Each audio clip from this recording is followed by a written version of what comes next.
Praise the Lord. കർത്താവിൻ്റെ അതിപരിശുദ്ധമായ നാമം വാഴ്ത്തപ്പെടുമാറാകട്ടെ. അനുഗ്രഹിക്കപ്പെട്ട നല്ല സമയത്തെ ഓർത്തും കർത്താവിൻ്റെ മാനവും മഹത്വവും പുകഴ്ചയും അർപ്പിക്കും നല്ല സമയം എൻ്റെ പ്രിയമുള്ളവരെ അഭിസംബോധന ചെയ്യാൻ കർത്താവ് ഒരുക്കിയ വിലപ്പെട്ട അവസരങ്ങളെ ഓർത്ത് കർത്താവിന് സ്തോത്രം ചെയ്യുന്നു. 2026 പ്രാരംഭ മാസങ്ങളിൽ എൻ്റെ പ്രിയപ്പെട്ടവരെ ദൈവവചനവുമായി അഭിസംബോധന ചെയ്യാൻ കർത്താവ് ഒരുക്കിയ അവസരങ്ങൾക്കായി സ്തോത്രം ചെയ്തു. 2026 വലിയ ദൈവിക നന്മകളും ദൈവം പറഞ്ഞ വാഗ്ദത്തങ്ങളും നമ്മുടെ ഏവരുടെ മേൽ നിറവേറട്ടെ എന്ന് ഞാൻ ആത്മാർത്ഥതയോടെ പ്രാർത്ഥിക്കുന്നു.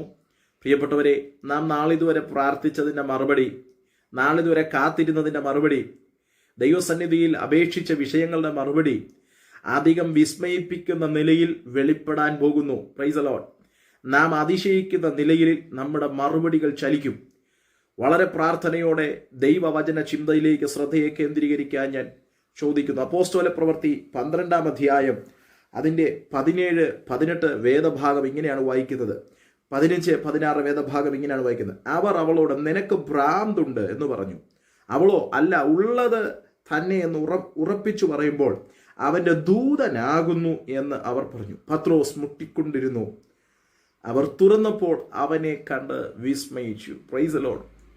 ഒരു സഭ ഒന്നടങ്കം പ്രാർത്ഥിച്ചതിൻ്റെ ഒരു മറുപടിയാണ് അവരിരുന്ന റൂമിന് തൊട്ടു പുറത്തായിട്ട് അവരുടെ ചെവികളിൽ കേൾക്കുന്നത്. അവർ ഒന്നടങ്കം പ്രാർത്ഥിക്കുന്ന പ്രാർത്ഥനയുടെ ഏക ലക്ഷ്യമെന്ന് പറയുന്നത് പത്രോസ് അപ്പോസ്തലൻ കാരാഗ്രഹത്തിലാണ്. യാക്കോബ് അപ്പോസ്തലന്റെ തല വെട്ടിക്കളഞ്ഞു. ആയതുപോലെ പത്രോസിനും വരാതിരിക്കുവാൻ, പത്രോസ് രക്ഷപ്പെടേണ്ടതിന് വളരെ ആത്മാർത്ഥതയോടെ ഒരു സഭ ഒന്നടങ്കം കൂടിയിരുന്ന് പ്രാർത്ഥിക്കുകയാണ്. Praise the Lord.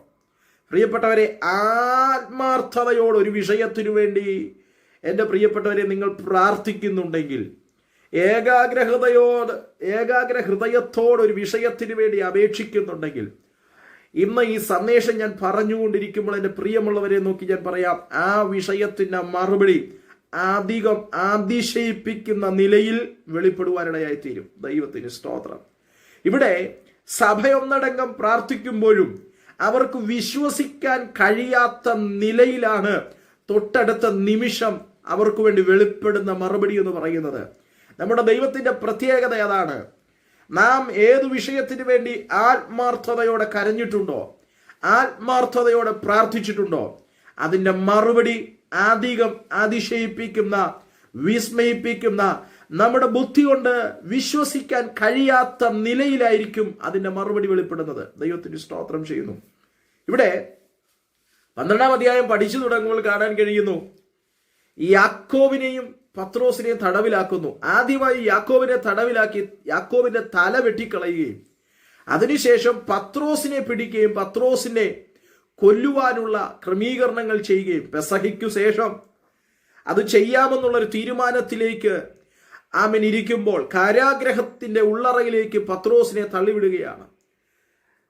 പത്രോസിനെ തള്ളിവിടുമ്പോൾ ഹെരോദാവിൻ്റെയും എല്ലാവരുടെയും ഒരു ചിന്ത, പത്രോസിനെ തല വെട്ടിക്കളയണം, പത്രോസിനെ ഇല്ലാതാക്കണം. അധികം ശക്തിയോട് ഉപയോഗിക്കപ്പെടുന്നവന് നേരെ അധികം പ്രതിസന്ധികൾ ഉദിച്ചുയരുന്നുണ്ടെങ്കിൽ ഓർത്തോ, അധികം വിസ്മയിപ്പിക്കുന്ന നിലയിലുള്ള ദൈവിക മറുപടികളും ചലിച്ചിരിക്കും. Praise God. ദൈവത്തിന് സ്തോത്രം ചെയ്യുന്നു. ഇവിടെ 4 ചേവകരുള്ള ഒരു കാരാഗ്രഹത്തിനകത്ത് പത്രോസിനെ ആക്കുമ്പോൾ അതിനകത്ത് മറുസൈഡിൽ പ്രാർത്ഥനയുടെ ശബ്ദവുമായി ഒരു സഭ ഒന്നടങ്കം എഴുന്നേൽക്കുന്നു. എന്നാൽ അവർക്ക് വിശ്വസിക്കാൻ കഴിയുന്നില്ല. കാരണം അവരുടെ ചെവികളിൽ കേട്ട, അവർ അറിഞ്ഞ ഒരു കാര്യത്തിൽ കഴിഞ്ഞ ദിവസങ്ങളിൽ യാക്കോബിന്റെ തല വെട്ടിക്കളഞ്ഞതും യാക്കോബ് ഇല്ലാതെയായി പോയതും അവരറിഞ്ഞു. അപ്പോൾ പത്രോസിന്റെയും അവസ്ഥ അത് തന്നെയാകുമെന്ന് അവർ ചിന്തിച്ചിരിക്കുമ്പോൾ അവർ പ്രാർത്ഥിക്കുന്നുണ്ട്. Praise the Lord. ഇന്നത്തെ കാലഘട്ടത്തിലേക്കൊന്ന് കണ്ണോടിച്ചു നോക്കുമ്പോൾ വളരെയധികം വിശ്വാസ ത്യാഗങ്ങൾ നടക്കുന്ന ഒരു കാലഘട്ടമാണ്. കാരണം വളരെയധികം ശക്തിയോടെ നിലനിന്നിട്ടും പ്രാർത്ഥിച്ചു മുൻപോട്ട് വന്നിട്ടും മറുപടികൾ വൈകിപ്പോകുകയും പ്രാർത്ഥനാ വിഷയങ്ങൾക്കകത്ത് അധിക സമയങ്ങൾ നീണ്ടുപോയി മറുപടികളില്ലാതെ പോകുമ്പോൾ എന്തൊക്കെയോ ക്ഷീണങ്ങൾ തട്ടി, എന്തൊക്കെയോ മറുപടിയില്ലാത്തതിൻ്റെ വിഷമങ്ങൾ തട്ടി, ഇനി ആ വിഷയത്തിന് ഒരു മറുപടി ലഭിക്കത്തില്ല, ആ വിഷയത്തിൻ്റെ മേൽ ഇനി യാതൊന്നും ഒരു വ്യത്യാസവും ഉണ്ടാകത്തില്ലെന്ന് ചിന്തിച്ചിരിക്കുമ്പോൾ ദൈവത്തിന്റെ പരിശുദ്ധാത്മ ഈ വചനത്തിലൂടെ ഓർമ്മിപ്പിക്കുന്നു, 2026 നിങ്ങളുടെ ആ വിഷയത്തിന്റെ മറുപടികൾ ചലിക്കുന്ന വർഷമായിരിക്കും. അധികം ഭാരപ്പെടുത്തിയ, അധികം വ്രണപ്പെടുത്തിയ, മുറിവേൽപ്പിച്ച, ഇനി ആ വിഷയത്തിന് യാതൊരു തരത്തിലുള്ള മറുപടിയും ലഭിക്കത്തില്ലെന്ന് പറഞ്ഞ അതേ വിഷയത്തിന്റെ മേൽ അധികം അതിശയത്തോടെ ദൈവപ്രവൃത്തി വെളിപ്പെടുവാനിടയായിത്തീരും. ദൈവത്തിന് സ്തോത്രം ചെയ്യുന്നു. അപ്പോൾ അവർ പ്രാർത്ഥിക്കുന്നുണ്ട് എങ്കിൽ തന്നെയും ഹൃദയത്തിനകത്ത് പത്രോസിനെ കുറിച്ച് രക്ഷപ്പെടുമെന്ന് യാതൊരു പ്രതീക്ഷയുമില്ല. ഹല്ലേലൂയ. എന്നാൽ അടുത്ത നിമിഷത്തിൽ പത്രോസ് അവർ പ്രാർത്ഥിച്ച റൂമിന് വെളിയിൽ വന്ന് നിന്ന് ആ വാതിലെ മുട്ടുന്നൊരു കാഴ്ച, കേൾവി അവർ കേൾക്കുകയാണ്. ദൈവത്തിന് സ്തോത്രം ചെയ്യുന്നു. ഇതെത്ര പേര് എന്നോട് ചേർന്ന് ദൈവത്തിന് മഹത്വം കൊടുക്കാൻ കഴിയും? ആമേൻ. നാം അടച്ചു വെച്ചെന്ന് പറഞ്ഞ അധ്യായത്തെ, മറുപടിയില്ലെന്ന് പറഞ്ഞൊരു വിഷയത്തെ ദൈവത്തിന്റെ കരം അത് ഏൽക്കുകയും ദൈവത്തിന്റെ മറുപടികൾ ചലിപ്പിക്കുകയും ചെയ്ത് ദൈവപ്രവൃത്തി നമുക്ക് വേണ്ടി ചലിപ്പിക്കുന്ന ഒരു ദൈവമുണ്ട്. ദൈവത്തിന് സ്തോത്രം. ഇവിടെ പത്രോസ് വാതിലിൽ മുട്ടിക്കൊണ്ടിരിക്കുമ്പോൾ രോദ എന്നൊരു പെൺകുട്ടി വന്ന വാതിലിൽ നിന്ന് അവൾ അറിയുന്നു, പത്രോസിന്റെ ശബ്ദം തിരിച്ചറിഞ്ഞിട്ട് ആ ശബ്ദത്തിനൊടുവിൽ അവിടെ കൂടിയിരുന്നവരോട് സംസാരിക്കുന്ന ഒരു പദമാണ് പത്രോസ് വന്നിരിക്കുന്ന കാര്യം. Praise God. എന്നാൽ അവർ അവളോട് പറയുന്ന ഒരു പദമാണ് നാം വായിച്ചു കേട്ടത്, നിനക്ക് ഭ്രാന്തുണ്ട്. കാരണം ഒരിക്കലും സംഭവിക്കാത്തൊരു കാര്യമാണ് നീ ഇപ്പോൾ പറയുന്നത്. എന്താണ് അവരുടെ പ്രാർത്ഥനാ വിഷയം? പത്രോസ് രക്ഷപ്പെടുക എന്നുള്ളതാണ്. എന്താണ് അവരുടെ മുൻപിൽ നിൽക്കുന്നത്? പത്രോസ് രക്ഷപ്പെട്ടു എന്നുള്ളതാണ്. എന്നാൽ അവർക്കത് വിശ്വസിക്കാൻ കഴിയാത്ത നിലയിലാണ്. ഇന്ന് പകൽ ഈ സന്ദേശം കേൾക്കുമ്പോൾ എൻ്റെ പ്രിയമുള്ളവരോട് ഞാൻ പറയാം, ഒരു കാരണവശാലും ഒരു പ്രതീക്ഷയുമില്ലാത്ത വിഷയത്തിലാണ് ദൈവത്തിന്റെ വലിയ മറുപടികൾ ചലിക്കാൻ പോകുന്നത്. Praise the Lord. അടഞ്ഞ അധ്യായം എന്നൊക്കെ പറഞ്ഞ് സംശയത്തിന്റെ നിഴലുകളിട്ട് നമ്മെ സംശയിപ്പിക്കുന്ന ചില വിഷയങ്ങളിലാണ് ദൈവത്തിന് അസാധാരണകരമായ മറുപടികൾ ചലിപ്പിക്കാനുള്ളത്. കർത്താവിന് സ്തോത്രം ചെയ്യുന്നു. അടുത്ത പദം ഇങ്ങനെയാണ് വായിക്കുന്നത്, നിനക്ക് ഭ്രാന്തുണ്ടെന്ന് പറയുമ്പോൾ അവിടെ കൂടിയിരുന്ന ചിലർ പറയാണ്, അവന്റെ ദൂതൻ വല്ലോ ആയിരിക്കും, പത്രോസിന്റെ ദൂതൻ വല്ലോ ആയിരിക്കും. പത്രോസ് ഒരിക്കലും ആകാൻ വഴിയില്ല. പ്രിയപ്പെട്ടവരെ, വിശ്വസിക്കാൻ തയ്യാറാകുക, ആമേൻ പറയാൻ തയ്യാറാകുക. അതേ, അങ്ങ് പ്രാർത്ഥിച്ചതിന്റെ മറുപടിയാണ് വെളിപ്പെടാൻ പോകുന്നത്.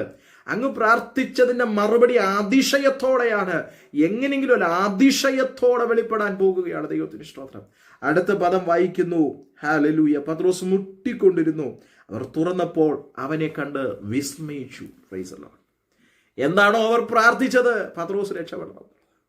അവർ പ്രാർത്ഥിച്ചതിന്റെ മറുപടി കണ്ടവർ വിസ്മയിച്ചു എന്ന അടുത്ത പദം കാണുന്നു. ഇന്ന് പകൽ എത്ര പേർക്ക് വിശ്വസിക്കാൻ തയ്യാറാകും?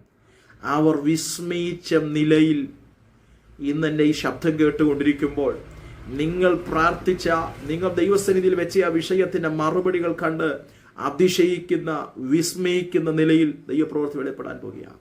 ദൈവസന്നിധി വളരെ പ്രാർത്ഥനയോടെ ഈ വചനത്തെ ഏറ്റെടുത്ത് ഉറച്ച വിശ്വാസത്തോടെ അതെൻ്റെ ജീവിതത്തിൽ നടക്കാൻ പോകുന്നു, അതെൻ്റെ ജീവിതത്തിൽ വെളിപ്പെടാൻ പോകുന്നു എന്നുള്ളൊരു ആത്മവിശ്വാസത്തോടെ ദൈവസന്നിധിയിൽ പ്രാർത്ഥനയോടെ നമുക്ക് മുൻപോട്ട് പോകാം. കർത്താവ് വചനങ്ങളാൽ നമ്മെ ഏവരെയും അനുഗ്രഹിക്കുമാറാകട്ടെ. God bless you. Thank you.